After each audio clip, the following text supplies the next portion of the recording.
Assalamualaikum warahmatullahi wabarakatuh. Kami dari kelompok 6 ingin menjelaskan tentang konsep akhlakul karimah. Pengertian akhlakul karimah. Akhlakul karimah adalah akhlak yang baik dan terpuji, yaitu suatu aturan atau norma yang mengatur hubungan antara sesama manusia dengan Tuhan dan alam semesta. Kata akhlak merupakan bentuk dari kata khuluq dalam bahasa Arab, mempunyai asal kata yang sama dengan yang khaliq atau pencipta dan makhluk. Semuanya itu berasal dari kata khalaqo, yaitu menciptakan. Dengan demikian, kata khuluq dan akhlak tidak hanya mengacu kepada penciptaan atau kejadian manusia, melainkan mengacu juga pada konsep penciptaan alam semesta sebagai makhluk. Kedudukan akhlak dalam kehidupan manusia menempati tempat yang penting sebagai individu maupun masyarakat dan bangsa, sebab jatuh bangunan suatu masyarakat tergantung pada bagaimana akhlaknya. Apabila baik akhlaknya, maka sejahteralah lahir batinnya. Apabila rusak akhlaknya, maka rusaklah lahir batinnya.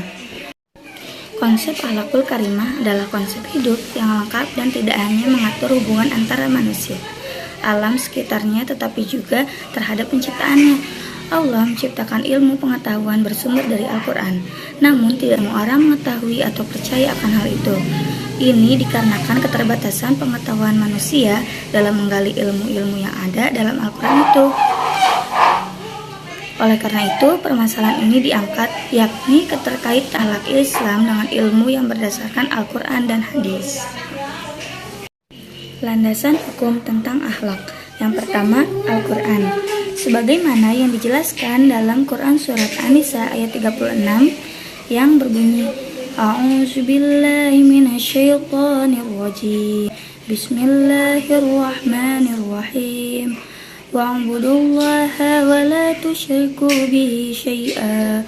Wa bil walidaini ihsana wa bidzil qurba wal yatama wal masakin wal jari dzil qurba wal jaril junbi wassahibi bil janbi wa ibnis sabil wa ma malakat aymanukum innallaha la yuhibbu man kana mukhtalan fakhura. Yang artinya, sembahlah Allah dan janganlah kamu mempersekutukannya dengan sesuatu pun, dan berbuat baiklah kepada dua orang tuamu, karib kerabat, anak-anak yatim, orang-orang miskin, tetangga yang dekat, tetangga yang jauh, dan teman sejawat, ibnu sabil dan hamba sahayamu. Sesungguhnya Allah tidak menyukai orang-orang yang sombong dan membangga-banggakan diri. Dan yang kedua itu hadis.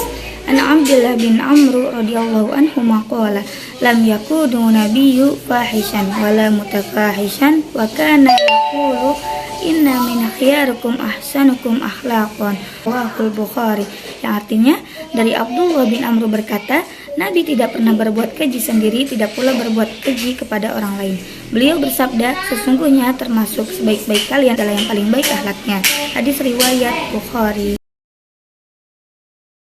Ruang lingkup ajaran akhlak. Ruang lingkup ajaran akhlak adalah sama dengan ruang lingkup ajaran Islam itu sendiri, khususnya berkaitan dengan pada pola hubungan. Akhlak yang pertama, akhlak terhadap Allah. Yang kedua, akhlak terhadap sesama manusia. Yang ketiga, akhlak terhadap lingkungan. Yang pertama, akhlak kepada Allah dapat diartikan sebagai sikap atau perbuatan yang seharusnya dilakukan oleh manusia sebagai makhluk pada Tuhan sebagai Khalik. Banyak cara yang dapat dilakukan untuk berakhlak kepada Allah Subhanahu wa taala, dan kegiatan menanamkan nilai-nilai akhlak kepada Allah yang sesungguhnya akan membentuk pendidikan keagamaan. Di antara nilai-nilai ketuhanan yang sangat mendasarkan adalah iman, ihsan, taqwa, ikhlas, tawakal, syukur, dan sabar. Dan akhlak selanjutnya adalah akhlak terhadap sesama manusia.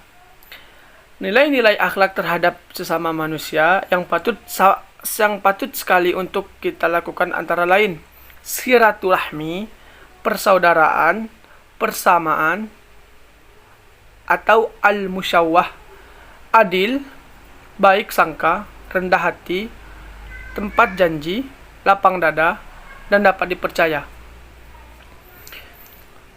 Akhlak yang ketiga, akhlak terhadap lingkungan. Lingkungan di sini meliputi segala sesuatu yang di sekitar manusia, baik binatang, tumbuh-tumbuhan, maupun benda-benda tak bernyawa. Pada dasarnya, akhlak yang diajarkan Al-Quran terhadap lingkungan bersumber dari fungsi manusia sebagai khalifah. Kekhalifahan menurut adanya interaksi manusia dengan sesamanya dan terhadap alam. Kekhalifahan mengandung arti pengayoman, pemeliharaan, dan bimbingan. Dan selanjutnya, saya akan menjelaskan kegunaan mempelajari akhlak. Yang pertama, kemajuan rohani. Seorang dapat membedakan mana perbuatan baik dan buruk. Seseorang akan selalu berusaha memelihara diri agar senantiasa berada di garis akhlak yang mulia dan menjauhkan sebagai bentuk tindakan yang tercela yang dimurkai oleh Allah. Yang kedua, penuntun kebaikan. Bukan hanya sekedar memberitahu mana yang baik dan mana yang buruk, melainkan juga mempengaruhi dan mendorong manusia supaya membentuk hidup yang lurus dengan melakukan kebaikan yang mendatangkan manfaat bagi sesama manusia. 3. Kebutuhan primer dalam keluargaan. Akhlak merupakan faktor mutlak dalam menegakkan keluarga sejahtera. Keluarga yang tidak dibina dengan tonggak akhlak yang baik tidak akan berbahagia sekalipun bergelembing kekayaan. Kehormatan keluarga terlahir dari akhlak yang luhur. 4. Kerukunan antar tetangga. Untuk membina kerukunan antar tetangga diperlukan pergaulan yang baik dengan jalan menghindarkan kode etika bertetangga. Di sini saya akan menjelaskan pembagian akhlak.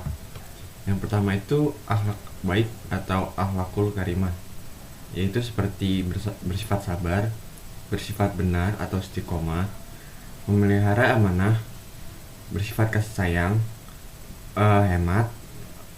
Hal yang hemat tuh berupa harta benda, tenaga, waktu. Bersifat kuat atau al-quwah, kuat fisik, jiwa, dan akal. Bersifat malu, memelihara kesucian diri atau al-ifafah. Bersifat berani, bersifat adil, dan yang terakhir menepati janji.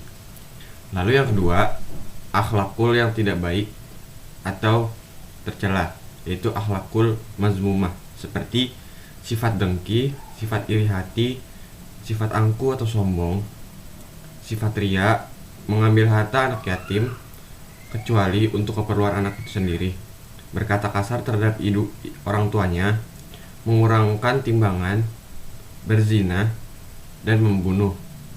Lalu selanjutnya saya akan membahas tentang aspek-aspek yang mempengaruhi akhlak. Yang pertama, tingkah laku manusia. Sikap seseorang boleh jadi tidak digambarkan dalam perbuatan atau tidak tercermin dalam perilaku sehari-hari. Tapi adanya kontradiksi antara sikap dan tingkah laku, seseorang itu dinilai berdosa karena pelanggaran-pelanggaran yang dilakukannya. Seperti pelanggaran terhadap akhlakul karimah, melanggar fitrah manusia, melanggar aturan agama, dan adat istiadat. Lalu yang kedua, insting dan naluri. Dalam ilmu akhlak, insting berarti akal pikiran. Akal dapat memperkuat akidah, namun harus ditopengi ilmu, amal, dan takwa pada Allah. Naluri merupakan asa tingkah laku perbuatan manusia. Naluri juga dapat diartikan sebagai kemauan tak sadar yang dapat melahirkan perbuatan mencapai tujuan tanpa berpikir ke arah tujuan dan tanpa dipengaruhi oleh latihan berbuat. Selain itu, banyak insting yang mendorong perilaku perbuatan yang menjurus kepada akhlakul karimah maupun akhlakul mazmumah, tergantung yang mengendalikan. Lalu yang ketiga ini, nafsu. Nafsu berasal dari bahasa Arab, yaitu nafsun, yang artinya niat. Nafsu ialah keinginan hati yang kuat. Nafsu merupakan kumpulan dari kekuatan amanah dan syahwat yang ada pada manusia. Menurut Kartini Kartono, nafsu ialah dorongan batin yang sangat kuat, memiliki kecenderungan yang sangat hebat sehingga dapat mengganggu keseimbangan fisik. Nafsu dapat menyingkirkan semua pertimbangan akal, memengaruhi peringatan hati nurani, dan menyingkirkan hasrat baik yang lainnya. Nafsu merupakan salah satu potensi yang diciptakan Allah dalam diri manusia. Sehingga ia dapat berhidup, bersemangat, dan lebih kreatif. Karakteristik ajaran akhlak dalam dunia sains. Karakteristik akhlakul karimah adalah suatu karakter yang harus dimiliki oleh seorang muslim dengan berdasarkan Al-Quran dan hadis dalam berbagai ilmu, kebudayaan, pendidikan sosial, ekonomi, kesehatan, politik pekerjaan, disiplin ilmu, dan berbagai macam ilmu khusus. Jadi, karakteristik ajaran akhlakul karimah tidak terlepas dari berbagai bidang disiplin ilmu keislaman. Bidang-bidang tersebut sebagai berikut. 1. Akhlak bidang ilmu dan kebudayaan. Karakteristik ajaran akhlakul karimah dalam bidang kebudayaan merupakan penjelmaan atau manifestasi akal dan rasa manusia. Ini berarti manusialah yang menciptakan kebudayaan. Karakteristik dalam ajaran akhlakul karimah dalam bidang budaya mengajarkan kepada seorang mukmin yang saleh atau seorang mukmin yang sungguh-sungguh dalam menjalankan syariat Islam untuk melaksanakan kebudayaan dan menggali dari sumber-sumber Islam secara kafah. Pada surat Al-Alaq ayat 1-5 terdapat kata Iqra diulang 2 kali. Kata tersebut menurut Al-Baikuni berarti membaca dalam arti biasa, menelaah, mengobservasi, membandingkan, mengukur, mendeskripsikan, menganalisis, dan menyimpulkan secara deduktif. Dari uraian ini, maka karakteristik ajaran akhlakul karimah dalam bidang ilmu dan kebudayaan bersifat terbuka, akomodatif, tetapi juga selektif.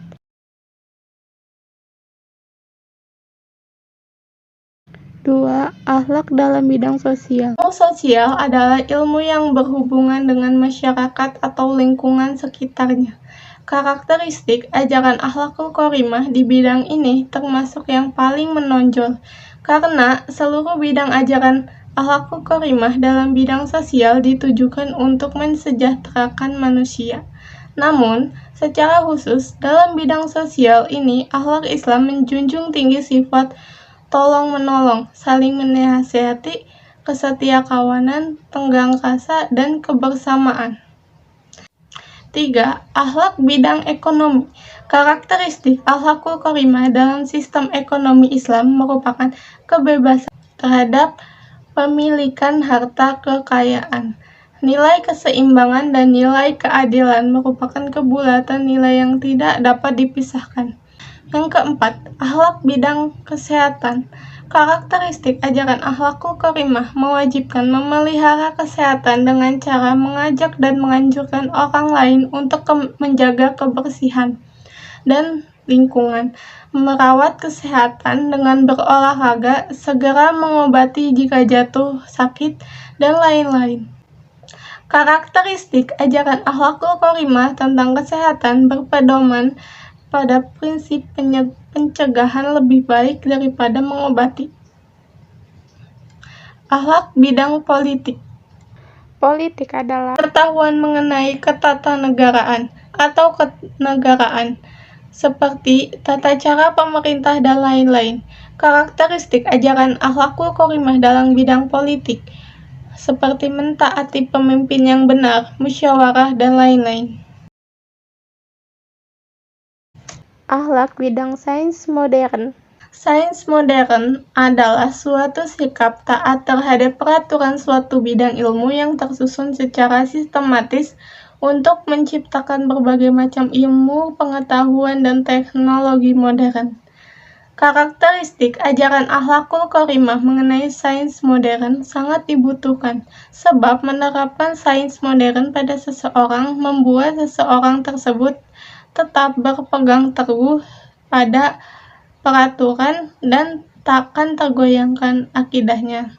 Sebagai ajaran yang berkenaan dengan berbagai bidang kehidupan, karakteristik ajaran akhlakul karimah tampil sebagai sebuah disiplin ilmu, yaitu ilmu akhlakul karimah. Hubungan akhlak dengan sains modern dan keadilan. 1. Hubungan akhlak dengan sains modern.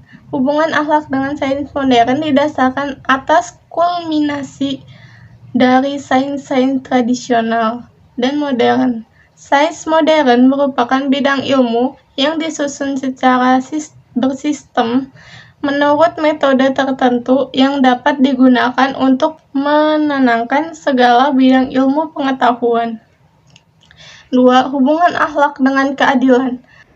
Akhlak dan berbuat adil sangat erat hubungannya. Akhlak yang baik mampu berbuat adil, akhlak buruk terjadi penyimpangan hak dan keadilan. Keduanya saling berhubungan dan tarik-menarik tidak bisa dilepaskan antara satu dengan lainnya. Allah mengingatkan hambanya untuk selalu berbuat kebajikan dan keadilan, karena berbuat keadilan itu mendekatkan diri kepada takwa. Manusia sebagai khalifah di bumi wajib menerapkan konsep akhlak dan keadilan dalam kehidupannya sehari-hari. Intinya, dalam setiap tingkah laku dan perbuatan manusia harus mengacu kepada tuntunan Allah dan Rasul-Nya. Baiklah, itu tadi penjelasan dari kelompok 6. Mohon maaf apabila ada kesalahan pengucapan atau kesalahan kata. Wabillahi taufiq wal hidayah. Wassalamualaikum warahmatullahi wabarakatuh.